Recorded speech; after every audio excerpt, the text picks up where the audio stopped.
Yes, karibu tena ndani ya Media Bukavu TV kwa muda wetu wa habari huyu wa saa 12 na dakika 20. Na kama ni mara ya kwanza kuwa pamoja na sisi katika muda wetu wa habari huyu wa jioni, endelea kuungana na sisi, endelea kusubscribe, like, comment. Mashabiki zangu na wahitaji, naomba subscribers zenu muendelee kusubscribe kwa wingi zaidi, tuendelee kupartage kwa kila sehemu popote, hili Media Bukavu TV endelee kusonga kwa watu wengi tofauti. Na katika habari zetu za jioni ya leo tuna mengi ya kuzungumza na mengi tunabidi tuchambue kwa pitia yote inayopatikana ndani ya Jamhuri ya Demokrasia ya Kongo. Na katika habari zetu za leo, kwanza kabla nikuje kuanza habari zetu, acha tushukuru kwanza. Kumbuka leo ni tarehe 5 mwezi wa 6 mwaka wa 2026, na kama unavyotusikiliza kutokea katika eneo yoyote, endelea kusubscribe, like, comment na usambaze ujumbe wa Media Bukavu TV ili habari zetu ziendelee kufikia watu kwa wingi zaidi.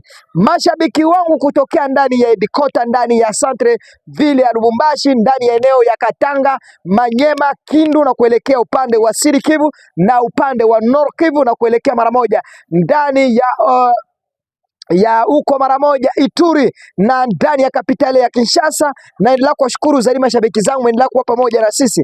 Na kama tayari wewe uko shabiki wa Media Bukavu TV na sijataja kijiji unatokea na sijataja eneo unatokea, weka komenti yako nieleze tayari wewe ni shabiki wa Media Bukavu TV kutokea katika eneo fulani. Na hizi ni eneo nimezungumza zaidi jo kwenye nimepata mashabiki kuwa wengi zaidi, na katika nje ya Jamhuri ya Demokrasia ya Kongo, mara moja Amerika, Canada, Australia, Norvege, Ufaransa, huko tumepata washabiki kwa wingi zaidi, wanaendelea kuwa pamoja na sisi katika mada zetu za kila mara. Na katika habari zetu za jioni leo tunataka kufungua kurasa zetu mara moja katika ndani ya uwanja wa mapigano ndani ya Jamhuri ya Demokrasia ya Kongo. Mapigano yalikuwa vipi mchana wa leo, na kwa sasa katika eneo zingine kumeendelea vipi? Nakuja kuwapasha habari zangu tokea mara moja. Nitakuja kuwapasha habari mchana wa leo kutokea mji wa Uvira na katika eneo ya Mwenga na katika ndani ya eneo ya Kamituga na kuelekea mara moja mji wa Shabunda, kuelekea mara moja Masisi, na kuwapasha habari zingine kutokea ndani ya eneo ya Lubero na kuelekea mara moja Rubaya na mara moja ndani ya Walikali. Kwa sasa hizi ni habari leo, tuko na mengi ya kuchambua na tuna mengi ya kueleza kwa sasa, na kuna mengi kamanda ama tuseme kiongozi wa wazalendo anayoitwa William Yakutumba amezungumza. Kumbuka watu wengi walizungumza kama William Yakutumba amesha kufariki, lakini niliwaeleza bado William Yakutumba hako. Ni kwa sababu gani? William Yakutumba alikuwa hajaonekana kwenye mtandao yoyote, lakini yeye ako katika uwanja. Na kwa sasa kumbuka viongozi William Yakutumba, mnakumbuka ama viongozi wengi wa kizalendo walikuwa kionekana kwenye mtandao kila mara na kila mara, kwa sababu walikuwa hawafanye sheria, hawafanye yani wanafanya vitu kisi wanaofikiria. Lakini kwa sasa kumbuka, waliketi chini viongozi wa wazalendo, nao wamejipatia heshima kama kiongozi mkubwa. Hapashe kuingia kwenye mtandao siku zote atangaze habari zenye ama aimize wakaaji, ambie raia population eneo fulani. Kumbuka Uvira tangu mwaka wa 2025 wazalendo wa Uvira kila mara walikuwa kipiga wanapiga kelele, wanasema tunachukua Bukavu, baadaye tutagomboa Goma. Unakumbuka kila mara walikuwa kitangaza hili, lakini ilifika hatua wanaona kweli vitu vyenye wamepromise ama wamemiza raia population wanaendelea kuwa na imani, lakini hao hawatende hizo. Wakaona kweli hili kitu sio vizuri kama kiongozi ama mtetezi wa chama cha kiserikali.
tangu asubuhi mtuto wa risasi uliendelea kuwa nyingi zaidi katika sekta hili la kuelekea katika mara moja huko ndani ya Mungazi.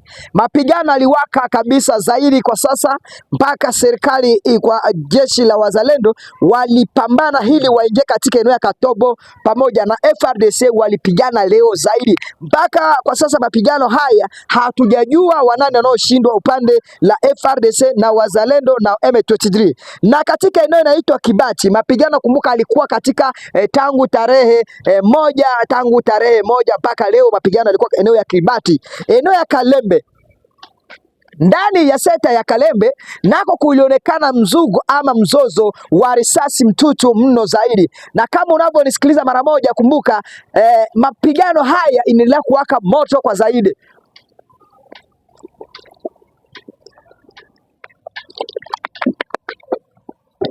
Mapigano gisa yanavyoendelea na watu raia population wameendelea kukimbia kwa wingi zaidi katika ndani ya sekta hili la kuelekea ndani ulayani Masisi, ndani ya sehemu ya Kashebere. Mnajua mapigano yamezuka zaidi katika eneo ya Kashebere mpaka kwa sasa. Eneo inayoitwa Mungazi mapigano yameendelea, eneo ya Kalembe mapigano yanaendelea, Kibati mapigano yamesonga eneo sasa kuelekea huko layani Minjenje.